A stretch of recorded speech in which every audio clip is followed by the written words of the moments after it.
Okay, Peter, so I suppose really in a way to introduce this talk, we could say boxing has a problem, and that problem is the rankings. And there was, interestingly enough, this week, Boxing News has come up with a solution. So I suppose really, first of all, we need to look into the problem in order to see if the solution is going to work. But I think it's an interesting move, and it could go nowhere, or it could, if it's taken up, prove to be a bit of a way out of the alphabet soup mess that boxing tends to find itself in. So I'll start off by saying, much as it absolutely pains me to say it, the champions of Europe in men's football are Italy.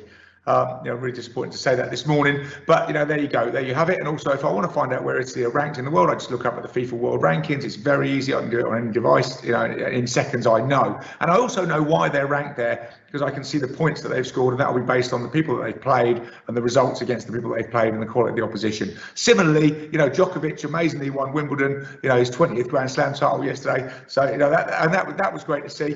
And again, very easy to find out, why he won it. He's the world number one. If you look at the ATP World Rankings, again, a transparent way of ranking that we can see who's the champion. Similarly, golf, just look it up. It's very easy. Everybody's ranked there, and you can see why they're ranked there. Boxing, now that should be easy. So who's the heavyweight world champion? Let's start with that one. Well, it depends who you ask. And that's the problem, because there are four real governing bodies. We've been through these bodies and why they're there.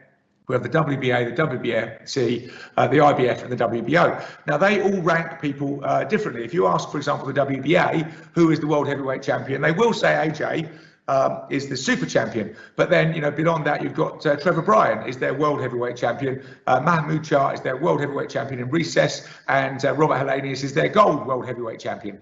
Now, that's just the WBA. If we move on to the WBC, they would say that Tyson Fury is their number one, but they wouldn't rank Anthony Joshua at all because he has the other belts. And similarly, if you go back to the WBA, they won't put Tyson Fury anywhere in their rankings. Now, this doesn't encourage the best to fight the best, because once you've got a belt, so you can have basically up to 5 world champions per governing body. There's 4 governing bodies.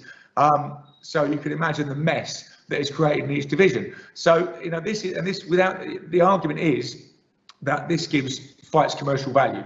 So people want to go and see a world champion. If there's more world championship belts floating around, then it gives commercial value to, a promoter can stick that belt on their promotion. They get more interest, they sell more tickets, the fighter makes more money, and everybody's happy. And we all sort of hark back to these halcyon days of, 8 weight divisions and 8 world champions, so a single world champion in each division. And we still kind of chase after that elusive dream all the time, because we love the idea of unified titles, we love the idea of undisputed. We recently obviously had Josh Taylor's great victory, and he got all 4 belts. But realistically, because of the politics of boxing and because he's amassed all 4 belts, he won't be able to keep them. Now that sounds daft to a non-boxing head, but they're all going to want their different challengers from each belt to be able to fight for the belt. So it's almost impossible to accommodate all these people, and you end up with lots of meaningless fights. Because as I've said, because each division, each governing body will weed out the champions from other belt holders, they end up with really a sort of subpar top 10. Who are the contenders for their belt. So it's all a bit of a mess, and I think a statistic I read in the Boxing News Review, there was out of 84 current male world champions, only 71 of those have not engaged in a meaningful contest to say that they are the champion. In other words, the number 1 fighting the number 2. Most people floating around there saying they're world champions are in that sense of the definition of a world champion, not a world champion. So the idea is, how do we move out of this? Because obviously there's lots of vested interests as well. Promoters align themselves to a particular belt, and then they push their fighters up those rankings, they jostle, and also these rankings aren't particularly transparent. Why these fighters appear to be ranked and fighters jump certain rankings before they get certain fights, it's not clear really why they get that and why that happens. So the problem is, well, there's the problem. It's outlined, that's the mess that boxing's in. So what's the solution? Well, interestingly enough, this week, Boxing News said what they're going to do is they're kind of going to do away with saying this person's a world champion, that person's a world champion, based on the belts, based on the titles. What they're going to do is they're going to adopt the Transnational Boxing Rankings, TBR. Now, the Transnational Boxing Rankings are an independent body. They were established in 2012.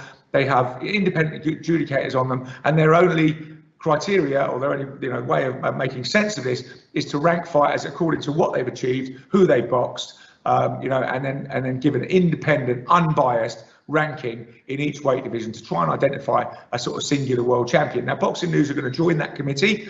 Boxing News are sort of unbiased and unaligned. You have the Ring, obviously, who do very good rankings, but they are aligned to Golden Boy Promotions. So, there is always the argument that they could favour, the Golden Boy fighters.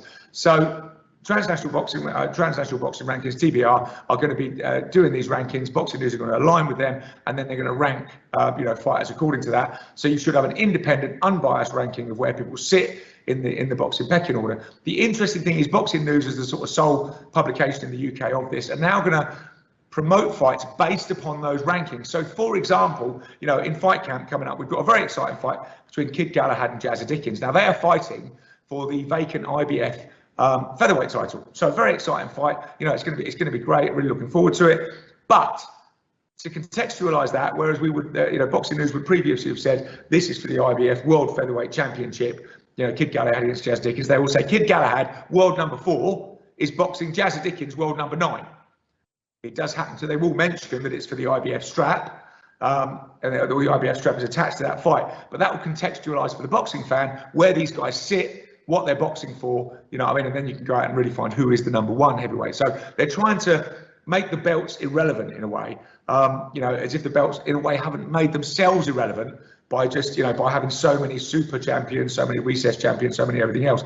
So that basically is their solution, to adapt the way that they're reporting things, to try and give a truer picture of the value of these fights. And their argument is that this will actually make the fights more interesting, because if you look at that fight, and obviously the promoter will say, look, in a really simplistic way, I want to sell this as a featherweight world title fight.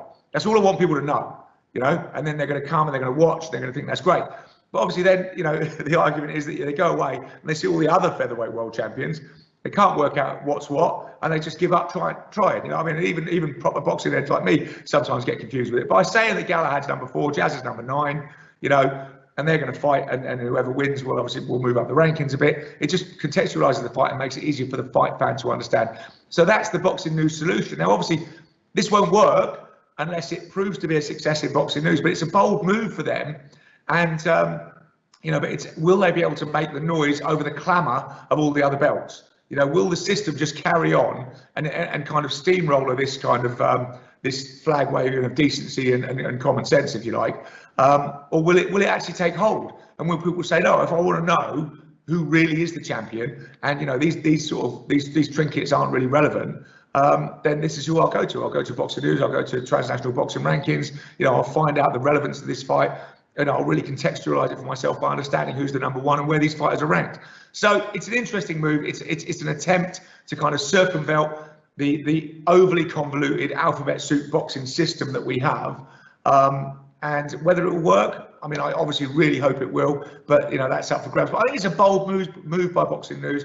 I strongly support it. Encourage people to look into it, follow these transnational boxing rankings, see who's really number 1. It just helps make sense of the sport. And that's something that we really need, so that we can really find out who the number 1 is, who the number 2 is, and encourage these people then to box each other. Because like I say, under the current system, the problem is belt holders are not encouraged to box each other, because their rival world title holder is not even ranked by the governing body to which they have certain obligations to. So it just makes the sport more and more messy. So fair play to Boxing News. I want to pat them on the back. I'm a big fan of this. I'm going to advocate it, and hopefully it will just clear up the mess a bit and allow us to see through the smoke and mirrors of boxing and see really who's the best and get the best to fight the best. So thumbs up to that move.